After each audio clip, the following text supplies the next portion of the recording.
leading the way for innovation and quality. Your role in patient care and quality Congress and your unit-based council. The organizational role of patient care and quality Congress. The shared governance model. Notice that nursing practice is in the center, and then you have your unit-based councils, and then patient care and quality Congress.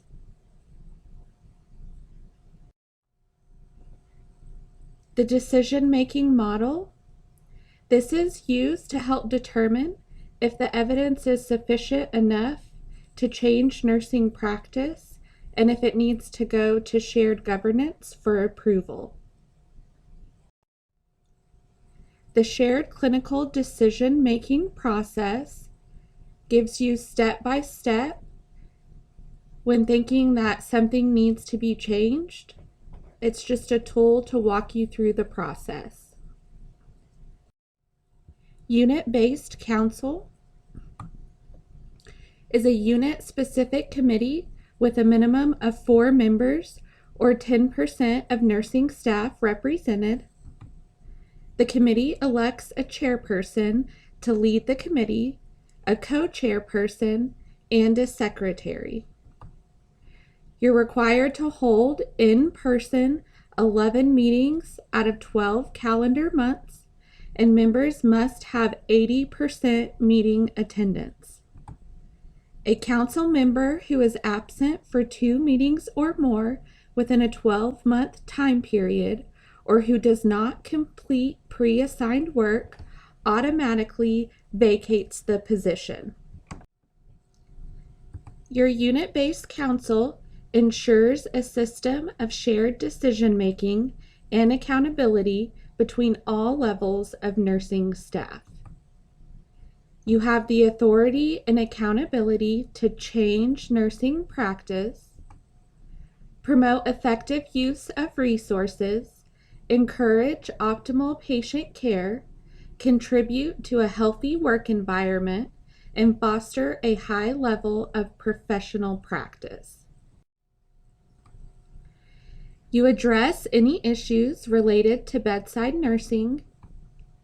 Unit-specific issues may be handled within the unit-based council, reporting to the staff and your management team of your unit.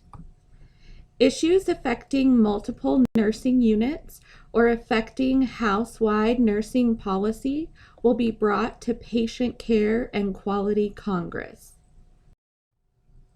Patient Care and Quality Congress is a house-wide committee composed of voting members, which includes the chairperson of each unit-based council, and non-voting members, which include a chairperson from each non-clinical patient care nursing department. Other non-voting members include the magnet coordinator and senior vice presidents for patient care services. Required to hold 11 meetings out of 12 calendar months, and members must have 80% meeting attendance. The purpose of the PCQC is to establish and approve practice standards that will govern general nursing practice. Standards will be evidence-based and focused on patient and family-centered care.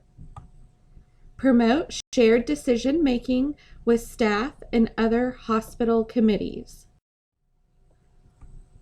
Address any issues related to bedside nursing house-wide.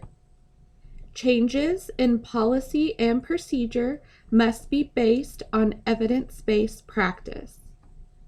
The council may refer to other committees such as infection control, pharmacy and therapeutics, and any committee that it needs to. You are a representative leader. Ask other nurses what needs to be improved. Inform your colleagues about what the council is working on and the evidence found. Vote based on what your colleagues would want and what has the most evidence supporting the decision.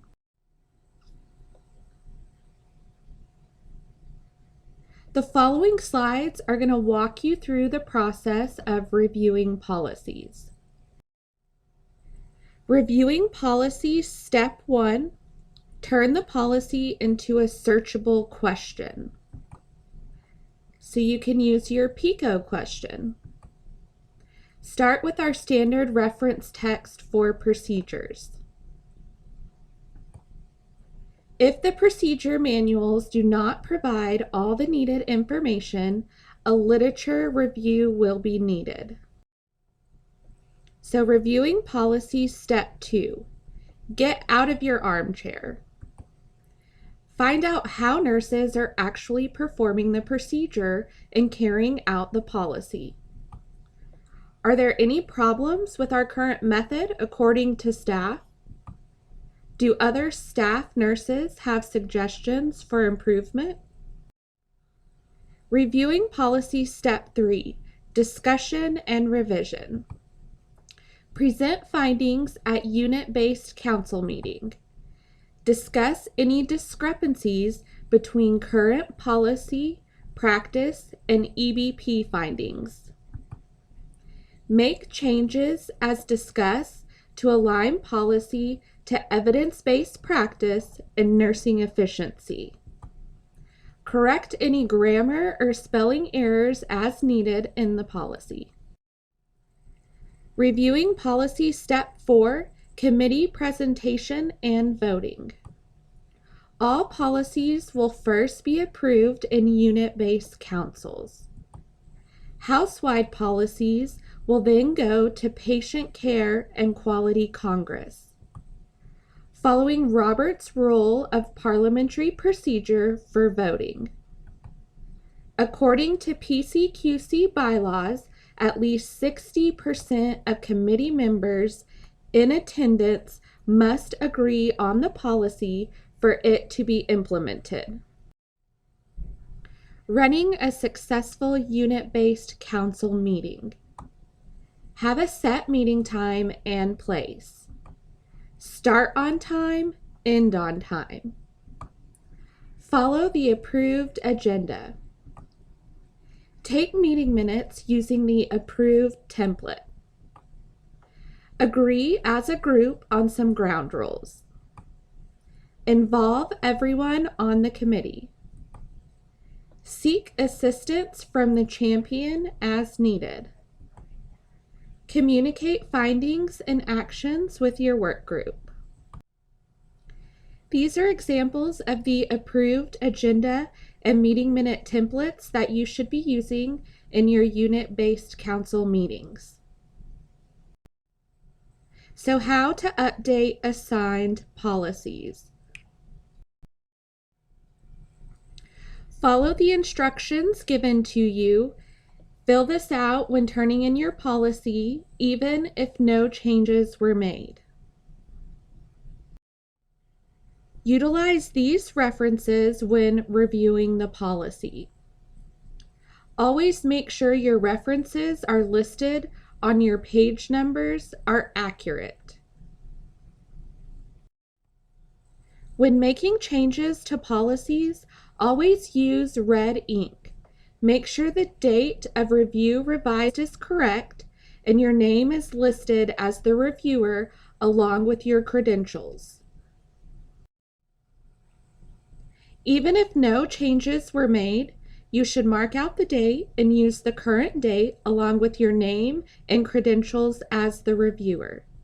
Please make sure your handwriting is clear and can easily be read.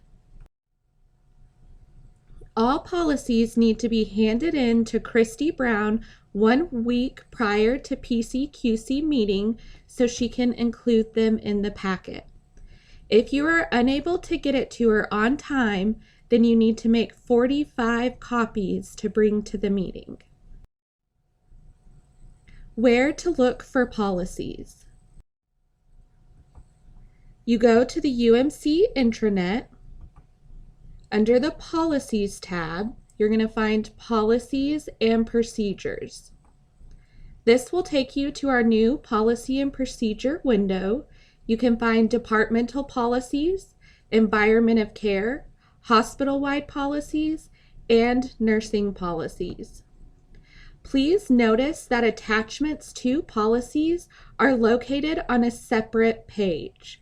So you have to actually click on the policy attachment to find the attachments. When you click on that, it's going to take you to a separate page for you then to search for those attachments to the policy. Use your PCQC UBC Tool Kits to help you with these processes. This has great information and references for you to use to make your unit-based counsel a success. We are very excited to have you as part of our team to improve patient care and quality at UMC.